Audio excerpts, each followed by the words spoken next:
नमस्कार, देख रहे हैं आप न्यूज 80 और मैं हूं आपके साथ अंजलि मलिक। दोस्तों, खबर में आगे बढ़ने से पहले आपसे एक छोटी सी अपील है। न्यूज 80 पर सच्ची पत्रकारिता को बनाए रखने के लिए आप हमारे YouTube चैनल को ज्वाइन कर आर्थिक तौर पर सहयोग कर सकते हैं।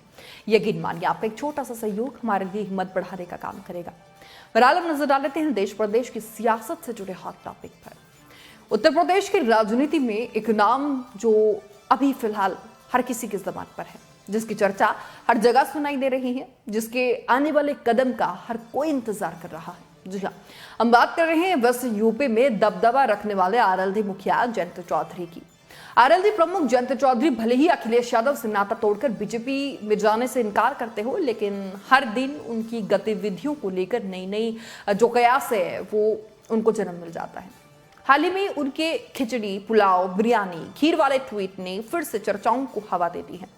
जयंत की पार्टी का दावा है कि वो 17 और 18 जुलाई को बेंगलुरु में होने वाली विपक्ष की बैठक में पहुंचेंगे, लेकिन उतने भर से क्या जयंत चौधरी का रुख क्या होगा 24 को लेकर वो क्लियर हो जाएगा? ये बड़ा सवाल खड़ा होता है।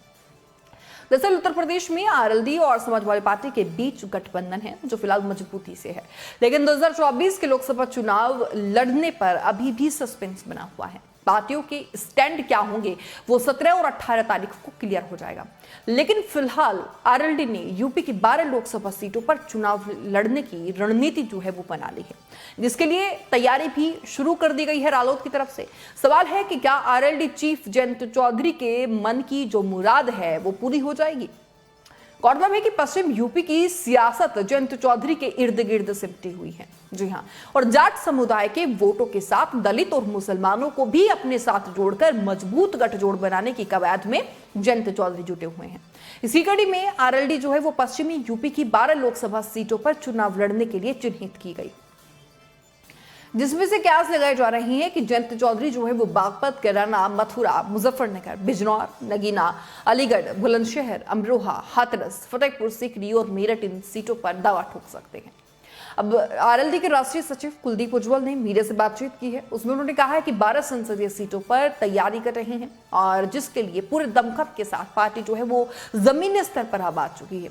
गैर जाट समुदाय वाले गांवों में सामाजिक समरसता का कार्यक्रम भी चला रहे हैं ताकि एक मजबूत समीकरण जो है वो बनाया जा सके।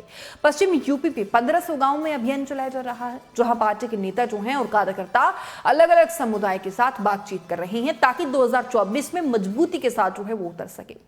पार्टी नेता आगे कहते हैं कि पश्चिमी यूपी की 12 लोकसभा सीटें वो हैं जहां पर जाट और मुस्लिम वोटर जो है वो निर्णायक भूमिका में है। जाट और मुस्लिम समुदाय भी इस बात को समझ रहे हैं कि बीजेपी को इन सीटों पर हराने के लिए आरएलडी ही पूरी तरीके से सक्षम है। सपा के साथ हमारा गठबंधन है, लेकिन 12 सीटों से कम पर पार्टी जो है वो समझौता नहीं करने वाली है। सपा 12 सीटें नहीं देगी तो हमें दूसरे विकल्प पर सोचना होगा।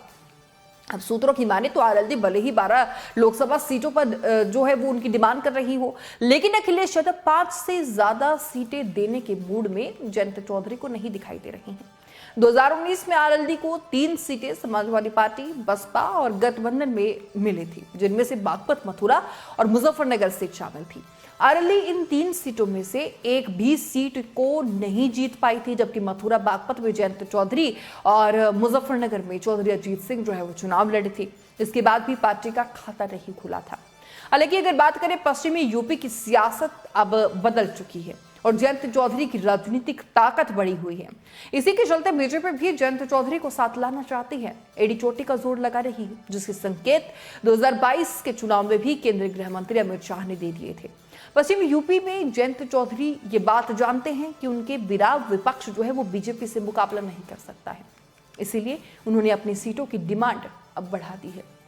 वहीं अखिलेश यादव जो है वो पश्चिमी यूपी में जयंत चौधरी का सियासी आधार और जाट वोटों को देखते हुए 2024 में अपने साथ रखना चाहते हैं किसी भी कीमत पर, लेकिन पश्चिम यूपी को पूरा उनके भरोसे भी नहीं छोड़ना चाहते हैं। इसकी वजह यह है कि पश्चिमी यूपी में जयंत एक बार फिर से मजबूत हो गए तो समाजवादी पार्टी के लिए अपने को मजबूत रख पाना बेहद मुश्किल हो जाएगा, क्योंकि वेस्ट यूपी में सपा का कोर यादव वोटर नहीं है बल्कि मुस्लिम मतदाता है। मुस्लिम वोटर्स एक बार अगर समाजवादी पार्टी से छिटक कर जयंत के साथ चले गए तो फिर उसे दोबारा से वापस आने की जो संभावना है वो बेहद कम हो जाएगी, खत्म हो जाएगी। इसीलिए ये सवाल उठ रहा है कि क्या अखिलेश यादव 2024 में जयंत चौधरी के मन की मुराद को पूरा कर पाएंगे? आपको क्या लगता है वो जरूर कमेंट बॉक्स में रखिएगा, क्योंकि आपके कमेंट्स क्या हैं, आपकी राय क्या है, वो हमारे लिए बहुत ज्यादा महत्वपूर्ण है। इसलिए कमेंट जरूर करिएगा। मेरे साथ बस इतना ही। देखते रहिए न्यूज़ 18। नमस्कार।